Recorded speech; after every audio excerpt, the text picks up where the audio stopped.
جی ناظرین السلام علیکم۔ لوگ بجلی کے بلوں میں ریلیف کی توقع لگائے بیٹھے ہیں۔ لوگ ترسی ہوئی نگاہوں سے اس نگران حکومت کی طرف دیکھ رہے ہیں، کیونکہ لوگوں نے یہ اندازہ لگا لیا کہ بھئی عمران خان کے دور میں بھی بڑا ظلم ہوا، بڑی مہنگائی ہوئی، اور شہباز شریف کے دور میں تو اسحاق ڈار نے قیامت ہی مچا دی۔ تو اب کوئی اور آئے گا، کوئی اور آیا ہے تو اب وہ ان کے دردر دور کرے گا، مشکلات کا حل پیش کرے گا، اور ان کی لیے چیزیں سستی ہونا شروع ہو جائیں گی۔ یہ لوگوں کا خواب ہے۔ حقیقت میں جو کچھ ہو رہا ہے وہ اس سے بہت مختلف ہے۔ نواز شریف کا دور یاد کریں، اس وقت بجلی اتنی مہنگی نہیں تھی، لیکن ایک دم شور پڑ گیا تھا، مہنگائی ہو گئی، مہنگائی ہو گئی۔ عمران خان کا دور آیا، مہنگائی ہوتی رہی، پھر ایک سٹیج پہ لوگوں کی بس ہو گئی۔ لوگوں نے کہا بھئی اس سے زیادہ مہنگائی برداشت نہیں ہو سکتی۔ پھر شہباز شریف صاحب کی حکومت آ گئی۔ شہباز شریف صاحب نے تو کوئی کسر چھوڑی نہیں ہے، اتنی مہنگائی کر دی کہ حد ہی نہیں۔ تو اس کے بعد لوگوں کو جو ریلیف چاہیے تھا وہ پھر نگران حکومت کی طرف ہی دیکھنا ہے نا، لیکن نگران حکومت کی طرف سے کچھ بھی نہیں میسر ہو رہا، کچھ بھی نہیں مل رہا، بلکہ وزیر خزانہ ہی نہیں مل رہی۔ وہ جو شمشاد بیگم صاحبہ ہیں، وہی شمشاد اختر صاحبہ ہماری وزیر خزانہ ہیں، خاتون وزیر خزانہ ہیں، اچھی بات ہے، لیکن وہ دستیاب ہی نہیں ہوتی۔ آج پہلی دفعہ وہ جلوہ افروز ہوئیں، کچھ باتیں کی، لیکن باتیں کوئی حوصلہ افزا نہیں ہے۔ یہی فرق ہوتا ہے ٹیکنوکریٹ میں اور سیاستدان میں۔ ٹیکنوکریٹ نے کیا دیکھنا ہوتا ہے؟ اس نے کہا یہاں سے پیسے نکال کے ادھر ڈال دیے، ادھر کا حساب ادھر کلیئر ہو گیا، یہ والا ٹیبل پورا ہو گیا، یہ والا گراف اس طرح بن گیا، بات ختم۔ اس کو اس سے کوئی غرض نہیں ہے کہ یہ اماؤنٹ جب آپ نے ادھر شفٹ کی ہے تو آپ کا جو چارٹ ہے بیلنس آف پیمنٹ تو ٹھیک ہو گئی ہے، لیکن اس سے کروڑوں لوگ اس کے تلے آ کر دب گئے ہیں، اس سے کوئی فرق نہیں پڑتا۔ وہ کسی اور نہج پہ سوچ رہا ہوتا ہے، وہ پروفیشنل سا کام کرتے ہیں، صاف ستھرا سا۔ عوام کیا سوچ رہے ہیں، عوام کی مشکلات کیا ہیں، اس سے انہیں کوئی غرض نہیں ہوتی۔ تو کیا ہمیں بجلی کے اس بحران پر نگران حکومت سے کوئی توقع لگانی چاہیے یا نہیں؟ اندر کی اطلاعات ہیں کہ اگرچہ وزیر خزانہ نے کہا ہے کہ میری طرف سے تو بھائی ہم کوئی سبسڈی وغیرہ نہیں دے سکتے، لیکن وزیر اعظم کو فکر پڑی ہے، کچھ نہ کچھ وہ سہولت کا طریقہ اختیار کرنے کی کوشش کر رہے ہیں۔ لیکن اگر آپ سمجھ رہے ہیں کہ بجلی کے بل کم ہو جائیں گے تو وہ نہیں ہوں گے، لیکن یہ شاید پیسے کہیں اور ڈائیورٹ ہو جائیں، کہیں اور سے، یعنی جو مار آپ کو یہاں سے پڑ رہی تھی، جو تھپڑ یہاں سے پڑ رہے تھے، وہ تھپڑ یہاں سے پڑنا شروع ہو جائیں گے۔ لیکن آپ کو بہرحال اب ٹکائی عوام کی ضرور ہونی ہے، اور جو ہم آئی ایم ایف سے معاہدے کر چکے ہیں اس کے بعد یہ نتیجہ ہونا تھا، یہ وہ تو ابھی کہہ رہے ہیں کہ اس میں اضافہ کریں اور بڑھائیں، ٹیرف شیرف سب کچھ ختم کر دیں، سبسڈی ختم کر دیں۔ وہی انہوں نے پیسے دیے، انہوں نے پیسے لینے ہیں، تو ہم تو جو ہے نا بس استدعا کر سکتے ہیں، درخواستیں کر سکتے ہیں، اور ہماری اس وقت فائنینشیل پوزیشن یہی ہے۔ اگر نہ تجربہ کرتے وہ ہائیبرڈ نظام کا تو پاکستان اس وقت کہاں سے کہاں ہوتا، اس اذیت میں نہ ہوتا، لیکن تجربہ کرنا تھا، جنہوں نے وہ کر کے سائڈ پہ ہو گئے ہوئے ہیں تو انہیں تو اب کوئی پرواہ نہیں۔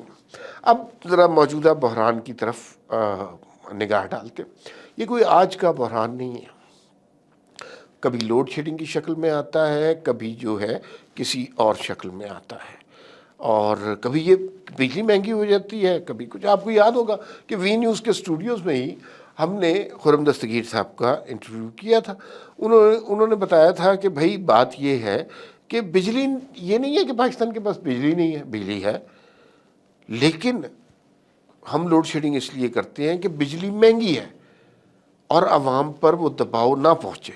اب مجھے بتائیں، کہیں سے آپ نے کوئی خبر سنی کہ لوڈ شیڈنگ ہو رہی ہے؟ نہیں، بجلی لوگوں کو پوری آ رہی ہے۔ اس کا مطلب ہے کہ وہ حکومتیں جو گزشتہ حکومت تھی جو لوڈ شیڈنگ کر رہی تھی وہ عوام کے فائدے میں کر رہی تھی۔ یہ باریک سا نقطہ سمجھنے کی بات ہے، وہ عوام کے فائدے میں لوڈ شیڈنگ کر رہے تھے تاکہ اتنا زیادہ بحران پیدا نہ ہو۔ یہ کوئی آج کا کرائسس نہیں ہے، یہ کرائسس سب سے پہلے لوڈ شیڈنگ پاکستان میں تصور ہی نہیں تھا، لوڈ شیڈنگ کا. لوڈ شیڈنگ کیا ہوتی ہے؟ بجلی آ رہی ہے تو آ رہی ہے. ہاں اس زمانے میں یہ ہوتا تھا کسی کا ٹرانسفارمر جل گیا, کوئی لائن جل گئی تو بجلی جاتی تھی. یہ 80s سے پہلے کی بات ہے. 80s اور 90s کے دوران پہلی دفعہ ہمیں پتہ چلا کہ کرائسس کیا ہوتا ہے بجلی کا. اس دوران لوڈ شیڈنگ پہلی دفعہ شروع ہوئی. کیونکہ وجہ کیا ہے لوڈ شیڈنگ کی؟ 1960 سے ہم نے کوئی ڈیم نہیں بنایا, کوئی بڑا ڈیم نہیں بنایا. وہ نہ 350 ڈیم بنے, نہ نواز شریف نے کوئی ڈیم بنایا, نہ شہباز شریف نے بنایا, نہ یوسف رضا گیلانی نے بنایا. کوئی ڈیم 1960 سے پاکستان میں نہیں بنا.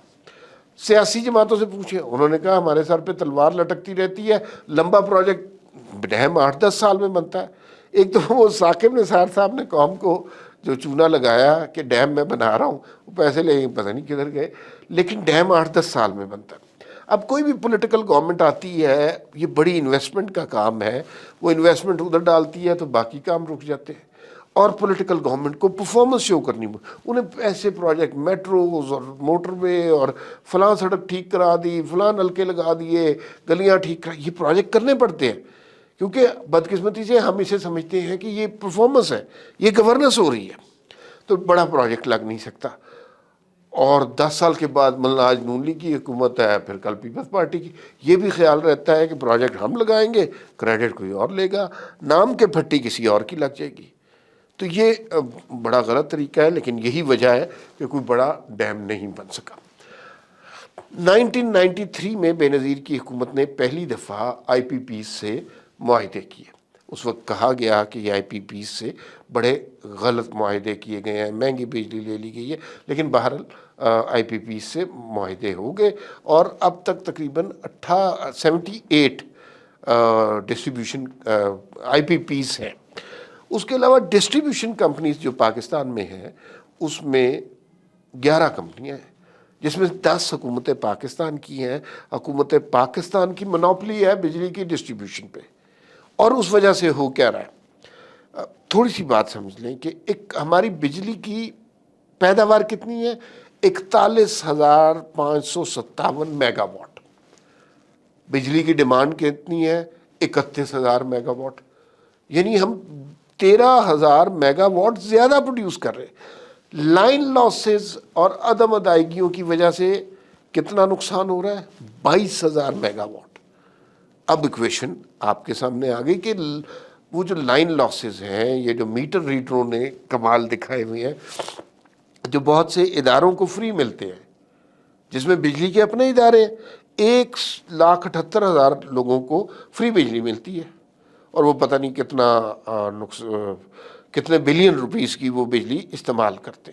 تو یہ پاکستان کا کرائسس ہے. اب اس صورتحال میں ہم کیا کر سکتے ہیں؟ دیکھیں, یہ سوچنا تو بہت مشکل ہے کہ اس صورتحال میں ہم کوئی سستی بجلی پیدا کرنا شروع کر دیں گے, وہ نہیں ہو سکتی. آپ کو یہ بھی پتا ہونا چاہیے کہ شہباز شریف حکومت نے اپنا پیٹ کاٹ کر 1 ٹریلین روپیز بجلی کی مد میں سبسڈی آلریڈی بجٹ 2022-23 میں دے دی ہے, 1 ٹریلین روپے کی. فرض کیجئے وہ حکومت نہ جاتی اور وہ کہتی کہ میں نگران پہ ہم سارا مدعا ڈال دیتے ہیں, تو اس وقت بجلی کا یونٹ اگر 50 روپے کا ہے تو اس وقت بجلی کا ایک یونٹ 170 روپے کا ہوتا. تو وہ انہوں نے ایک احسان کیا, لیکن اس کے باوجود بجلی کی کا بحران اسی طرح ہے. ہمیں یہ بھی سمجھنا چاہیے کہ بحران صرف پاکستان میں نہیں ہے, انڈیا میں بھی یہی صورتحال ہے. اور ساتھ ساتھ اب ہم کیا کر سکتے ہیں؟ تکلیف دہ صورتحال ہے, بحران ہے. اس میں ہم کیا کر سکتے ہیں؟ اس میں ایک تو یہ ہے کہ ہم آئی ایم ایف سے دوبارہ نیگوشیٹ کی کوشش کر سکتے ہیں. وہ جو خواب ہے نا ایک اسٹیبلشمنٹ کا کہ ٹیکنوکریٹ, یہ جو ابھی ٹیکنوکریٹ ہے نا, جو اس وقت کی کابینہ ہے, کوئی 2 ہفتے کے بعد پوچھئے گا کہ ان کا حشر کیا ہوگا عوام کے سامنے. تو یہ ٹیکنوکریٹ ہینڈل کرے, ری نیگوشیٹ کریں آئی ایم ایف کے ساتھ. ایک دوسرا, آئی پی پیز کے ساتھ جو معاہدے ہوئے ہیں ان معاہدوں کو ری نیگوشیٹ کیا جائے. دنیا بھر میں ایک کانسیپٹ ہے پیک آورز اور آف پیک آورز کا, ساری دنیا میں. تو آف پیک آورز بجلی کے زیادہ استعمال پر توجہ دی جائے، بجلی کی بچت کے حوالے سے لوگوں کو انسینٹیوائز کیا جائے۔ تو یہی کچھ تھوڑے سے اقدامات ہیں۔ پھر دوسرا، جو کوئلے سے جو بجلی بنتی ہے وہ بہت مہنگی بنتی ہے، ویسے جو پلانٹ ہیں جو کوئلے سے بجلی بناتے ہیں ان کو بند کر دیا جائے، کیونکہ بجلی ہمارے پاس ایکسیس میں ہے۔ یہ چند اقدامات ہیں جو ہمارے اختیار میں، اس کے علاوہ ہمارے اختیار میں کچھ نہیں ہے۔ اور بجلی کی مد میں یہ ایک ایسی دلدل ہے جس میں آپ دیکھتے جائیں ہم ہر روز مزید دھنستے چلے جائیں گے۔ فی الوقت اتنا ہی، پھر ملاقات ہوگی۔ اللہ حافظ۔